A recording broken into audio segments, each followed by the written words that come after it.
So yeah, I'm not sure what was said there, but I might repeat some now, but I'm Sille and I come from Danish Center for Conflict Resolution, where I'm deputy chair and Danish Center for Conflict Resolution. I will get into that later in my presentation, but it's a non-for-profit organization that based in Denmark, works primarily in Denmark, but also in international grounds. It's focusing not so much on international conflicts in the state manner scale, but on the civil society. And apart from that, I have another hat because I'm here in Ukraine because I'm a project assistant to the Danish Red Cross, and we have, with the Ukrainian Red Cross Society, implemented work in conflict resolution and nonviolent communication with the volunteers and youth of Ukrainian Red Cross Society and other civil society organizations, and I will also get into that. Can you speak a bit louder? Louder, of course, yes. And please interrupt me if you have any questions, any comments, any suggestions, anything. Okay. So these are points I will go through in the talk. First, I'll just talk in civil society and what role it plays in conflict resolution. And then I'll get into the Danish Center of Conflict Resolution and the work we do and the approach we have. And that leads to the implementation of the projects we've done here in Ukraine. And then covering why youth is a strength to work with in civil society and how volunteers can be a force. And then I will cover some of the models, some of the methodologies that you would be, or I would be using in the trainings I would do for youth and volunteers. I will not go through them as I would in a training, but I will just present them.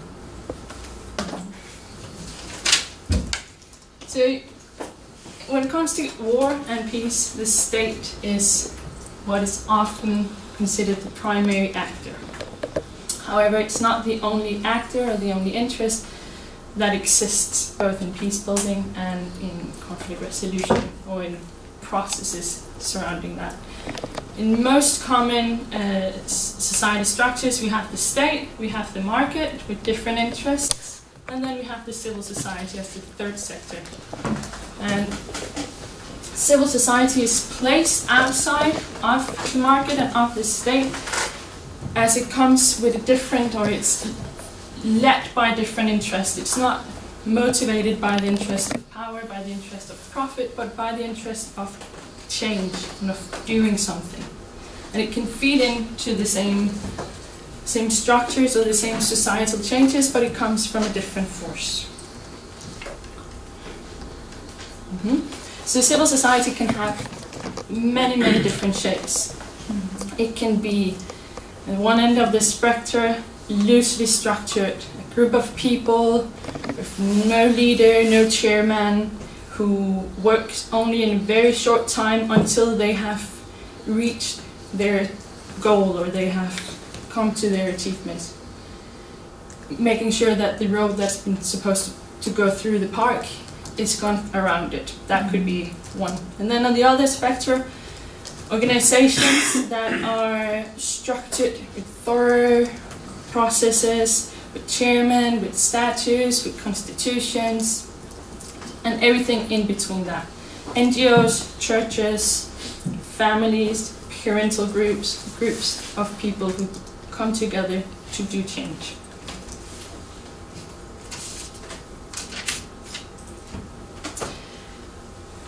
Let me just see. Yes. Lederak, he is a professor whose approach is that we cannot work on conflict resolution if we don't work from civil society and up. Especially his critiques goes to Western conflict mitigators who come in with an approach not knowing the context and not focusing on those with the actual knowledge, the experts. So that's the approach of why it's necessary to work with civil society. Because the civil society in a given context are the experts on that context. And by empowering, by training, by opening up for ideas, they will become the voice that's needed. Yes. And two ways of working with civil society is by engaging youth and by working through volunteers as the source. Danish Center for Conflict Resolution. We have this approach. Maybe if we go to the next slide. We were founded in 1994 as a non-for-profit organization. We consist of 3 rooms in the organization. One working on volunteers, on youth, doing workshops for those who cannot afford to have the empowerment or the training that they might need in given context. We have a room that works on mediation.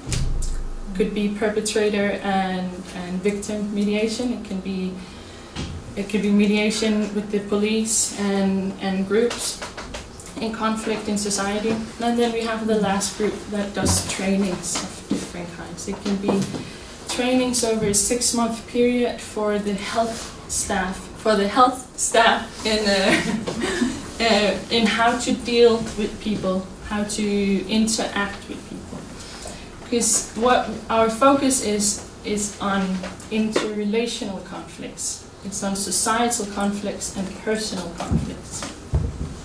And we believe that once you know how to deal with your own conflicts, once you know what's at stake, and once you understand yourself in a context, then you have taken the first step to also being that force of change in conflict relations, either in society or in your personal family or circles.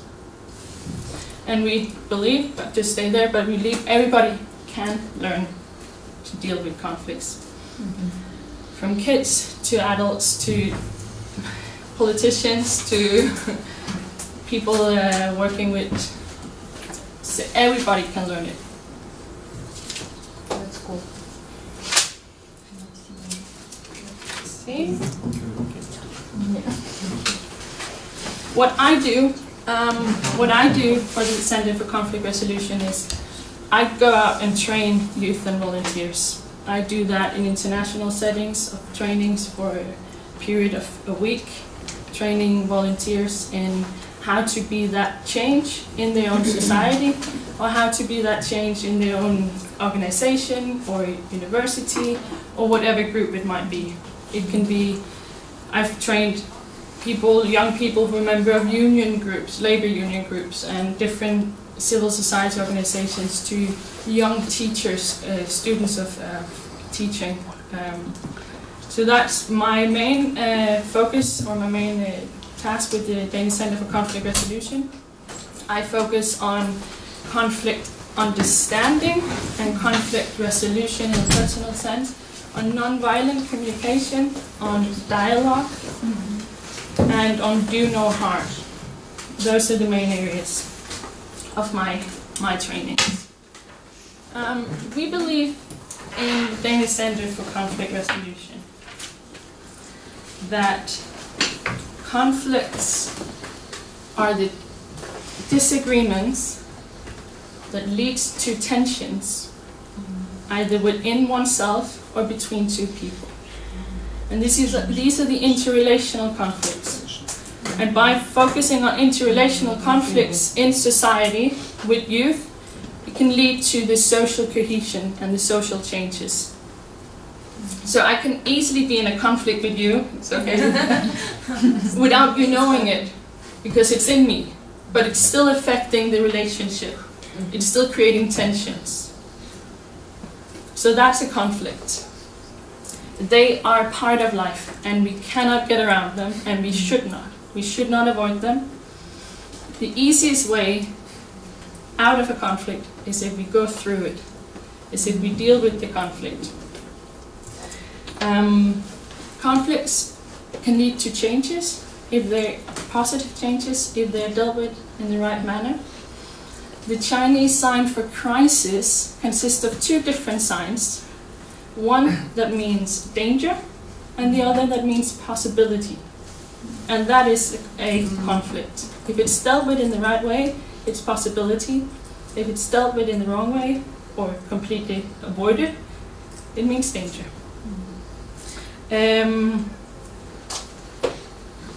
Johan Galtung, who is a Norwegian conflict professor in peace studies, he says that conflicts are neither good nor bad. It's how we deal with them that's the defining power, or the defining source. And he went away from the traditional zero-sum chart.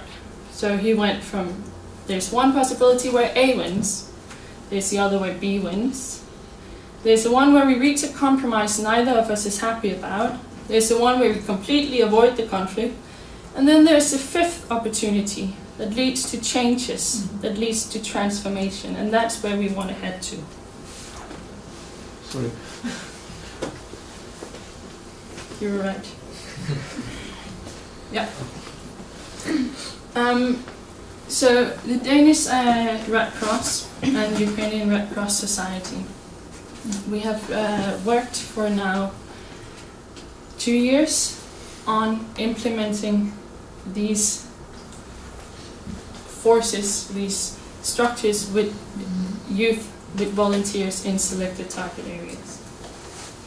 As you know better than me, the conflict in East Ukraine has resulted in many conflicts, not just the direct war or the direct violence, but also conflicts in societies, conflicts in families, conflicts in neighborhoods.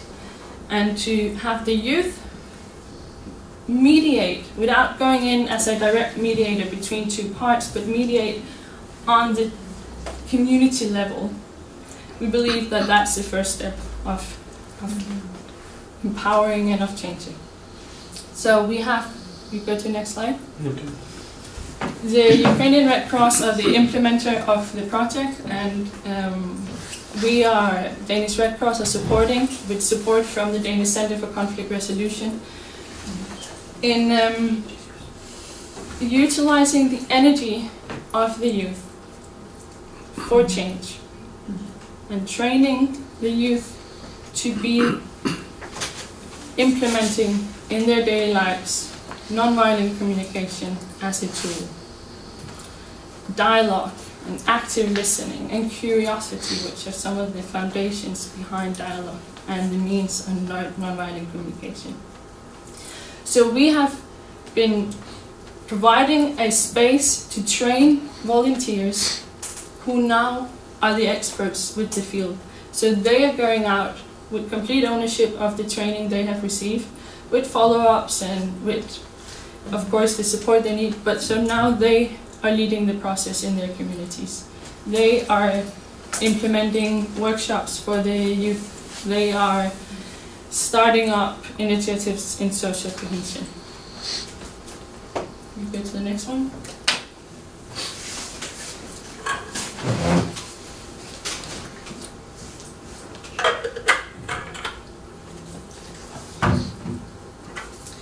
So by training the youth, we are providing them with the skills that they need, and that can lead to stronger social cohesion, and that can lead to youth as an active role, instead of leaving youth, as can sometimes be the case, especially when there are conflicts in society, either it's big conflicts or conflicts that we experience everywhere, that youth are left out.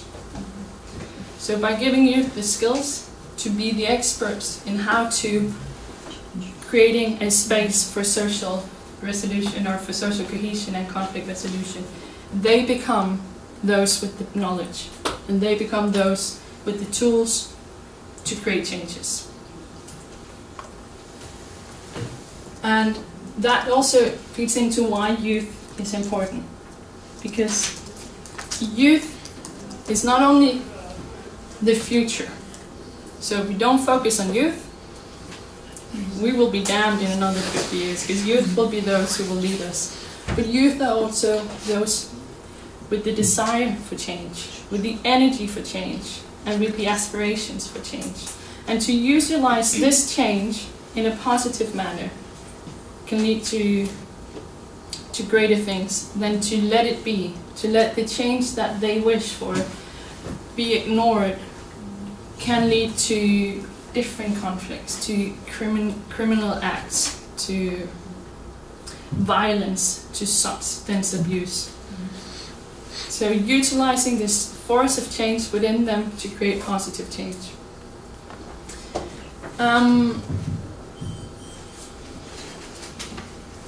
And this also again feeds into letter X's point of focusing on the civil society from the bottom and up in order to create any positive changes and in order to reach any conflict resolution or any conflict understanding.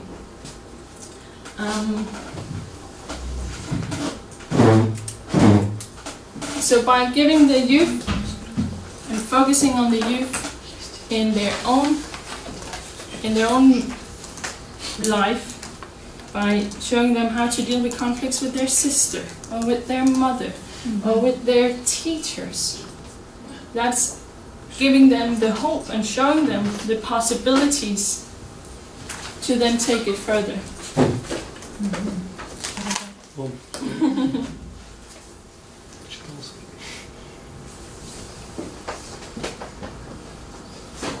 In conflict resolution, in the Danish Center for Conflict Resolution, we say that, just as Galtung says, there's no wrong or bad or good conflicts. There's also no right or wrong conflicts. My conflict and the way I experience it is just as right as yours, even if their experience is completely different. Yeah. And we are only the experts on our own conflicts. But by providing a language and by providing tools to express the knowledge we have of our own experience, and that gives the opportunity to give ownership back, to provide the platform of making individuals experts on their individual experience in the greater experience that is taking place. Volunteers as an element in this approach is for sustainable matters, for involving all of civil society. We cannot rely on experts coming in, and we cannot rely on the conflicts to be resolved on a level of diplomats and mediators to come in. But volunteers provide a strength that is not seen in many other places, because they come from the force of simply just wanting to act. So using that to create the platform where they then can act. So we train them, we empower them, and we let them be the connecting power between the civil society and the different backgrounds, the organizations or the institutions or the local governments. Go back one more time, sorry.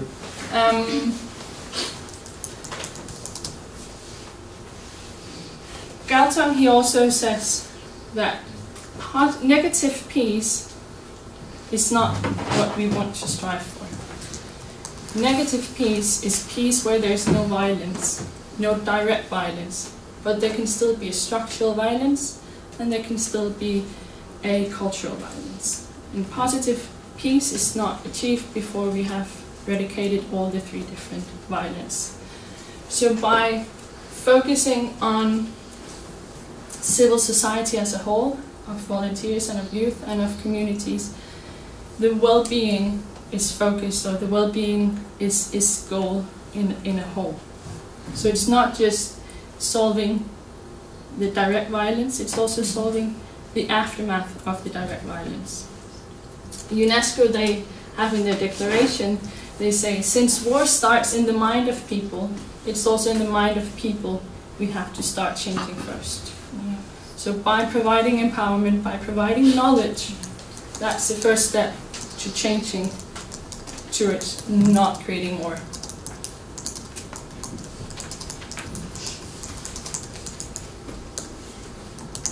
think I already covered this somewhat, but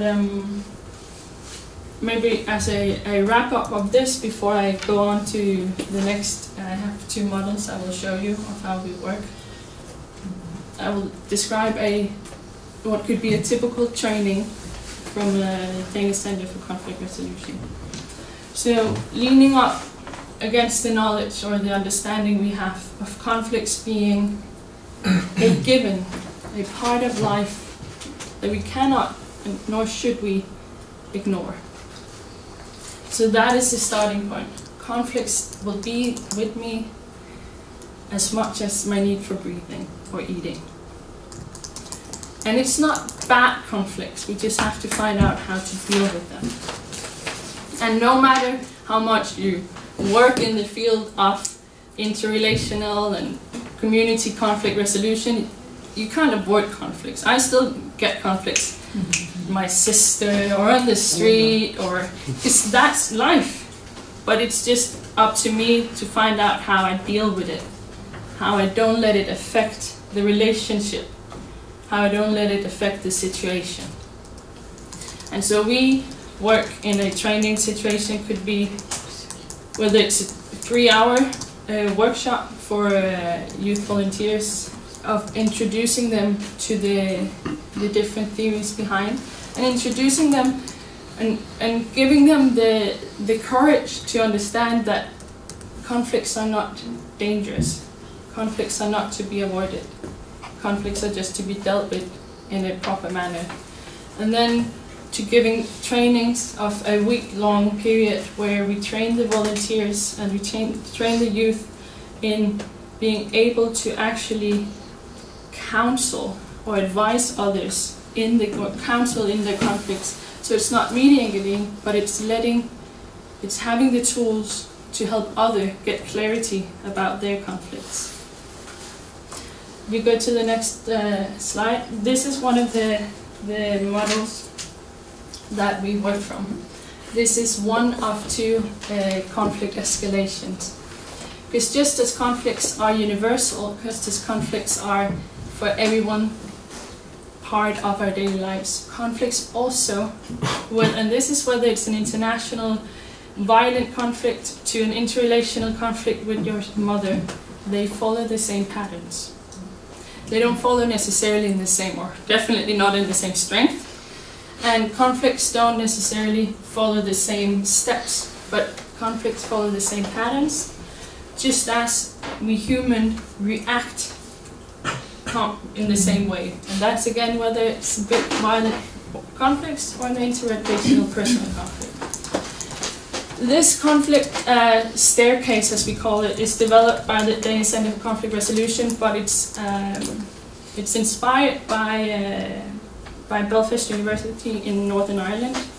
And there's not one direct source to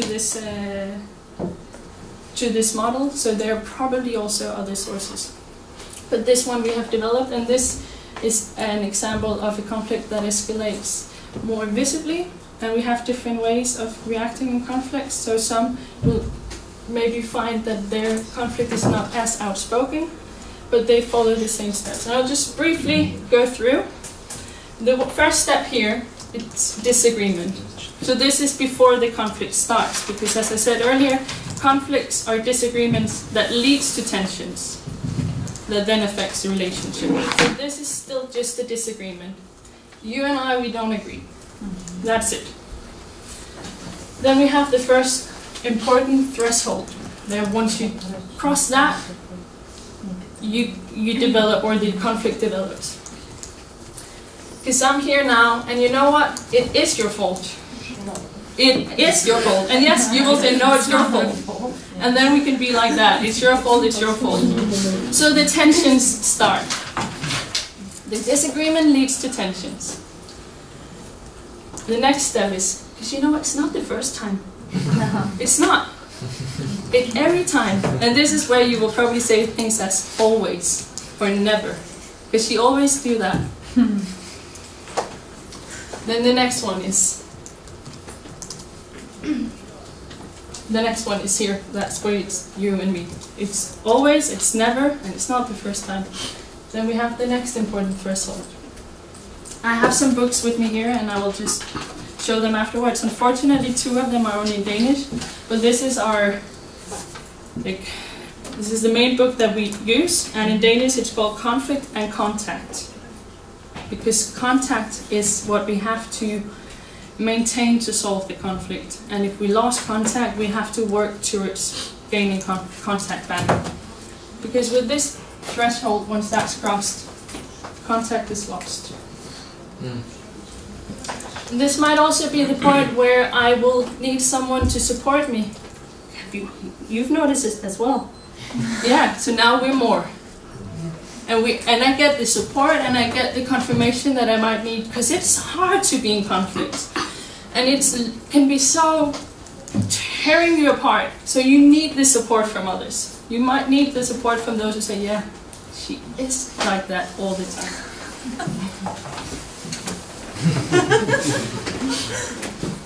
Then we have enemy images. Because she's in. No, you're not. And it's no good. With her, it's no good. It doesn't even matter. Because I've tried it before, it doesn't even matter if I try again. Because that's just how she is. Those ones, you know, those people who are just those ones, you can't deal with them. In violent conflicts, you will have this with the Nazi Germans. They call the Jews rats. So they were rats. It's easier not to deal with them if you create an enemy picture. In Rwanda, the Tutsis were called cockroaches. So you create an enemy picture of the enemy as an easier way to justify why you're not dealing with it. Then we come to open hostility. And by this time, none of you are doubting that there's a conflict here.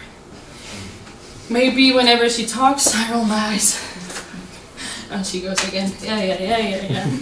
Or interrupt her, and she laughs. Did you see she laughed just now as I was speaking? And it doesn't, it's clear. And then the last one is polarization. You know, I'm not even going to be in the class when she's there. I can't be in the same room as her. So I'm going to move myself away from the conflict situation. So the idea is to avoid it getting up here, or if you get up here, to find a way down. This staircase isn't taking one step at a time. The disagreement can be a disagreement, and then like that, I'm up here. Or I can maybe then try and get the support from someone, and then that someone helps me down a bit, so I get down here. So we can move up and down of the staircase in a conflict. And we can do it very quickly, yeah? It can also happen like that, and it can happen over years. Yeah. And that is also to do with our past experiences. It also is to do with our state of mind. Many things plays in how we act and react in conflicts. We also have the other one where the conflict is more internal, where I might not be expressing the tensions, and that often leads to more self-doubt, where I would go spend a lot of time with, maybe it is me. No, but it is her. I swear it's her. No, but maybe it's me because I think I said something that upset someone else, so maybe, no, but this isn't fair. So it's not just me, it can be. So you will have more of an inner dialogue. So this is the conflict escalation, the staircase. And this is the same whether it's between you and me, or whether it's between two states. The expression varies, the force varies, and the people affected and involved varies. And the length, as you said, it can be from half an hour to half a lifetime. And even if you're at polarization, it's important to remember that you can still come down.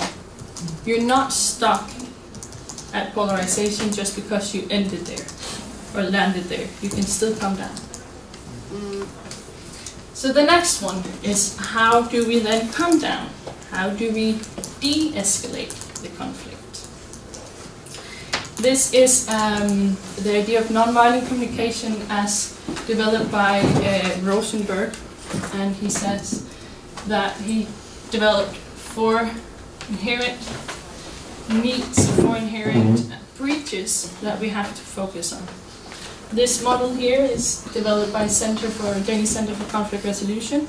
I then developed my own and added an element, and I will come to that later, why I added that element already here. Because Rosenberg, he says that first we have to distinguish facts from interpretations. That's in the head. So we have to think, what happened and how did I interpret what happened? That's why I added the backpack. Because we interpret differently depending on what we bring with us. So what's in our past is affecting how we judge things and how we see and understand things. So what happened was I spoke, she got up, left the room and closed the door. That's the facts. Everybody in the room would say the same. How I interpreted that thing was she interrupted me and she slammed the door just to annoy me. So that's the facts and interpretations. Then we go down to the heart, the feelings. Because what happened and how I experienced what happened made me feel angry, ashamed, embarrassed, insecure, frustrated, annoyed, whatever it might make us feel.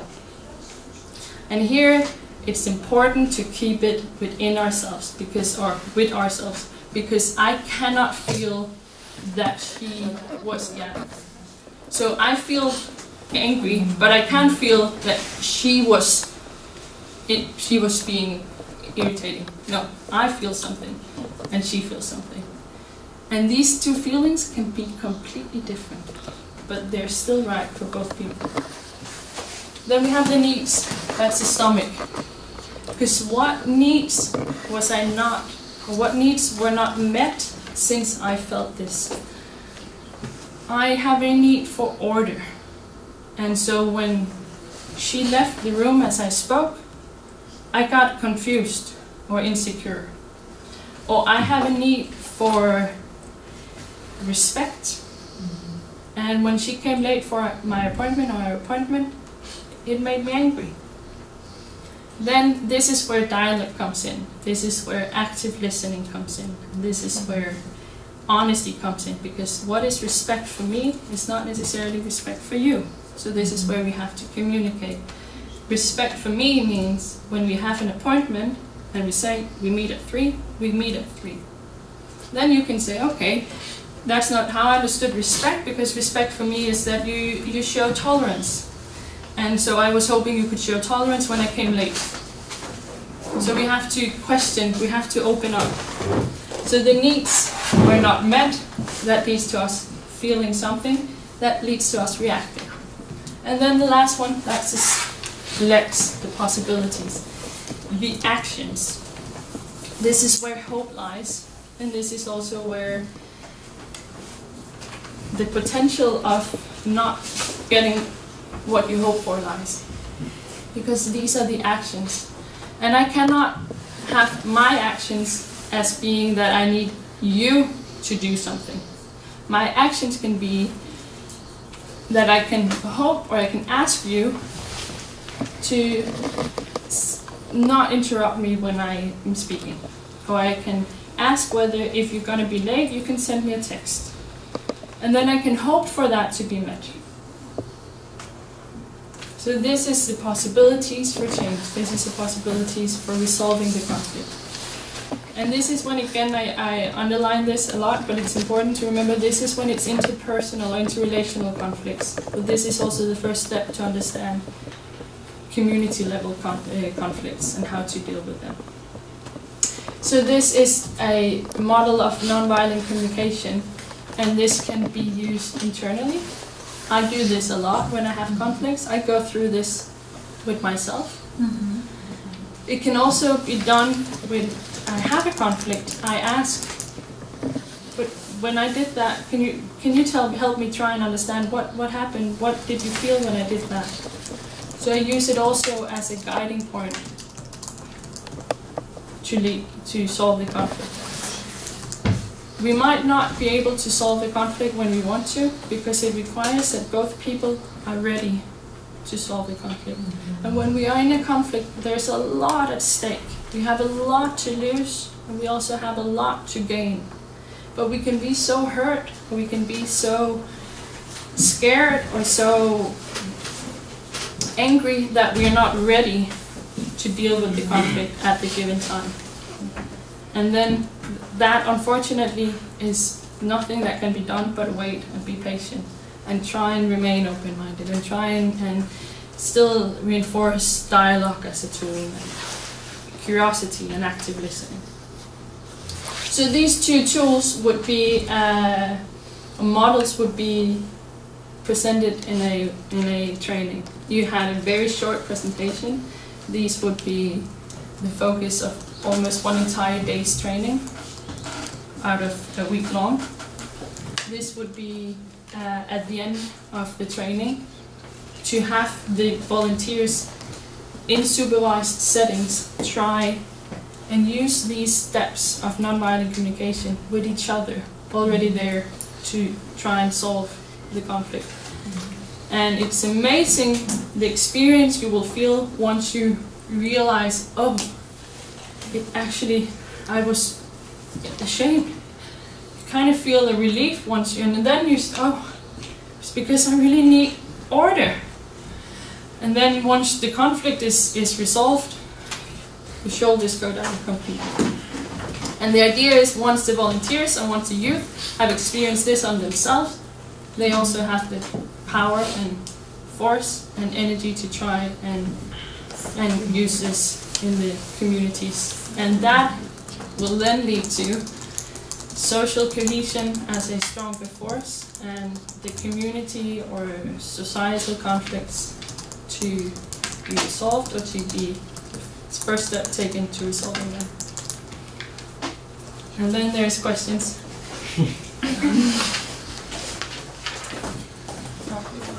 Can you explain the components that you add to your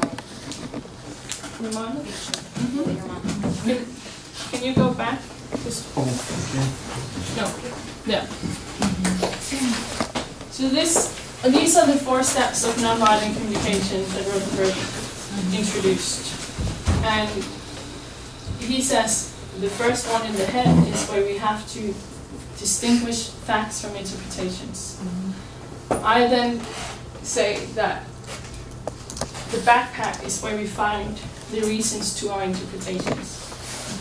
In the past experiences I've had, or past conflicts, or simply just what lies before now, that is what is shaping how I see things. And that's why maybe when you walk out the door, even though it was the first time for you, it might have been the 100th time for me that someone walked out the door as I was speaking. And that then leads faster to a reaction. So the backpack is where I find the interpretations to the facts. And Rosenberg, he placed them up here, as it's in the same center. We have to say what happened, and how did I see what happened. And then the next steps are the same. The heart, where we have the feelings, that's where we have to discover what feelings were a result of what I experienced. And then the needs, that's because there were needs that I had not met. Needs can also be food, sleep, air, to be able to breathe. And then there are the needs that are common, universal. It's to be recognized, to have love. These are common, universal needs. And then there are the needs that varies. Needs for order. Not everybody have a need for order. That's just how it is. But everybody, they need to be recognized and to be loved. And then the actions. But actions are possibilities. Thank you. Okay, actually, I have two questions. One is, do you believe that a conflict can be resolved if only one part makes efforts to it? And the second question is, could you please specify which conflicts are distinct for the Danish society? Maybe something about religion or ethnicity or language or something like this. The first question, whether a conflict can be solved or resolved if only one party is willing to do that. Parts of the conflict, yes. But the entire conflict, no, not necessarily. It can be that the first steps is for me, an example, I had a conflict with a colleague. The conflict was within me. He didn't know about the conflict, but it affected our relationship because I didn't come to any of the meetings. And I alone solved the conflict because that was a conflict within me. So I went through these steps and I realized what I needed to do and I acted on it, and it took a long time. This was years. And once I acted on it, now our relationship is fine. Yes, but he didn't know about yeah. it. And then there's the other one where both parties know. And then we need to have both parties willing to change. And we sometimes cannot do anything but wait and be patient. And sometimes what will be enough is to implement these non-violent communication in the relationship to the other. So without saying, you don't come in with a spreadsheet and say, okay, wait, I have some questions and I want to go through them, so can you tell me what happened? But you can ask, you can say it as it is. We've been having a hard time for the last 6 months. And this is how I experienced it. And I know that most likely when you did this, you didn't mean to, but it made me feel. And it probably made me feel like that because I have a need for. And so that's how it is from my side. And that can be the first step to showing the other person trust and openness. Yes? Mm-hmm. Second question, what societal conflicts that are at the moment taking place in Denmark? I think there are of course the conflicts in neighborhoods or in communities that are taking place where there are different groups that are not agreeing. But currently there's one societal conflict that is, not currently, that is for many generations, and it's not just in Denmark, but it's that any other where, that there are groups in the society that are hostile towards another group in society, and that leads to tensions. Yes, but on which characteristic? How it's shown? No, I mean the disagreement about what? About so it's not the privilege on race or... Yeah, that plays in. Then it's fear. It's not knowing who that other person is, who that other group is. So fear is often the same as not knowing. So it's fearing what they might take away from me, or fearing what they come with. And it's the same as I don't know. So that's often in cases, when it comes with ethnic conflicts, it's that. And we have to acknowledge that, because their fear, again, it's real. It's real, the fear that they have. Okay, thank you. What is the role of youth in, for example, family conflicts resolution when we talk about domestic violence between parents? That's a difficult one, especially because then the conflict is not just, it has escalated to a point, but we also have other structures playing in. A conflict can take place on many different levels, on many different structures. And some situations cannot be solved by going through this. to begin with. And I don't know, this is a topic I can't answer of what the role is, but I will say that everybody are capable of dealing with conflict resolution. But we come back to the same, if there's one party in the conflict who is not willing or able to realize or deal with the conflict, no matter the strength of the person who is dealing with it, can solve it. Then there's also, if there's a conflict between the two of us, you cannot necessarily solve the conflict, even with all the good intentions. But when it comes to violence, I don't know much. That's not a field of mine, but violence is the last step. And violence, it's the same you will see, but it's harder to get down in the different layers. I cannot, unfortunately, give a clear answer on that, except to say that everybody can deal with conflicts. And some conflicts needs either time before you can deal with them, or needs to be some real. When I had the staircase before, and I said that the last one, polarization, should not be the end goal, sometimes it should be the end goal. Sometimes it should be to protect myself. I'm going to stay out of this relationship. I'm not going to try and deal with this conflict. So it's not polarization because the conflict has not been dealt with.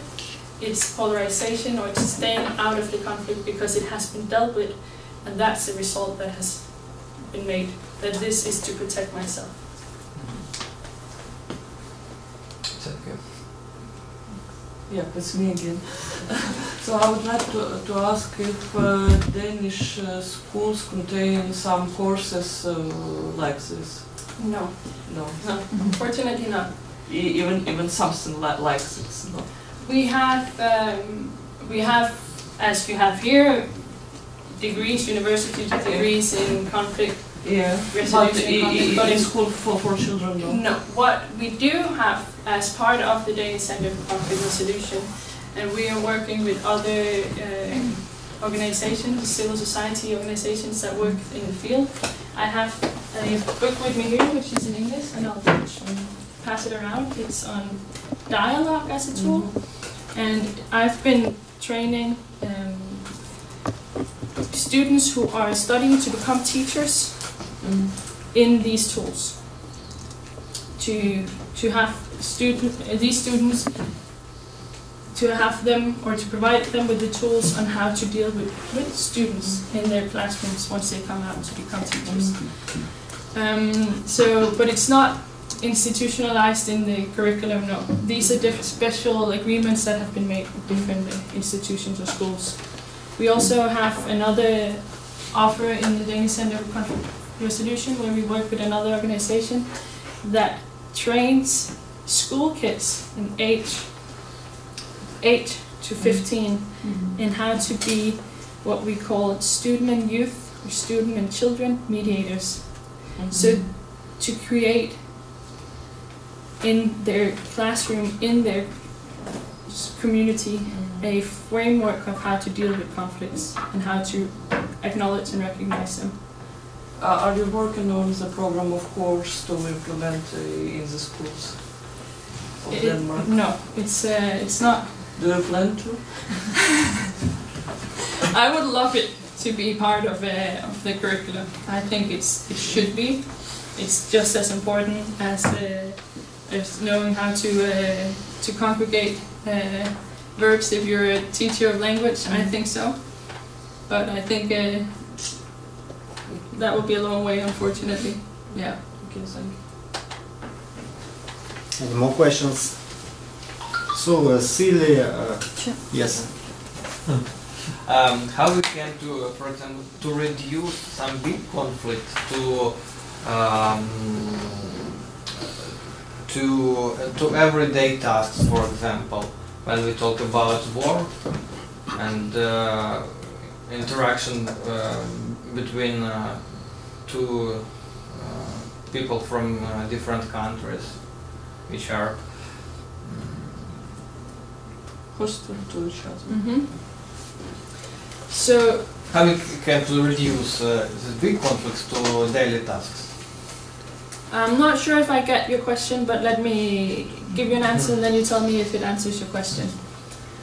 I believe, or we believe in the Danish Center for Conflict Resolution, I believe that working with conflict resolution on a community level is one way of working on conflict resolution on the national level, on state level.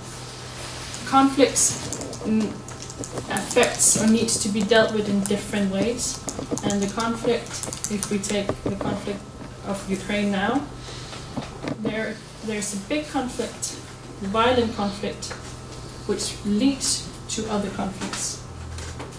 And just as youth and volunteers have a strength in one part of this conflict resolution area, so do mediators or diplomats or politicians or governments, or they play a role in other aspects of resolving the conflict. So I, as an individual, can create social cohesion and can create an openness in my community, which can lead to the changes, which can then grow and can affect upwards. But I cannot, with my position, solve anything from a diplomatic status from the top. So it has to be dealt with both ways. Does that answer your question? I think so. Yeah. Thank you. Silja, thank you so. It was a wonderful speech. And let me ask you a question. As we know, you got a master's degree in social sciences. So how your education helps your everyday work, social work, and do you use some sociological methods or statistical tools in your work? Yes, I do. I have a degree in religious studies and global sociology, focusing on international migration, and that is definitely something I'm using in my professional life now. I think that, and I bet you will all agree, that there are two things we learn. There are the things we can look up in our books after we learned it, because we will forget it again. And then there are the things that shapes us, and that forms us, and that affects how we approach things, and how we, with a critical point of view, will understand things differently than we did before we learned it. And we did not realize we learned that, but we did. And that is something I use all the time. Yes. Whenever I have to deal with budgeting or statistics and do graphs, I will have to look it up still. But the most important lesson is, for me, the lesson I'm not aware of, but which has definitely shaped the way I deal, and I use it a lot, my social background in how I deal with when I have to do reports, my critical point of view when I both read and write for my reports, when I interview people, when I do this. So, yeah. Thank you. Thank you. If that's all, we can make a photo together. Of course. No, just But I think I'm too tall to be... one more, please. Cheers. Okay, that's good. Может кто-то со мной еще? А попросить, будь ласка.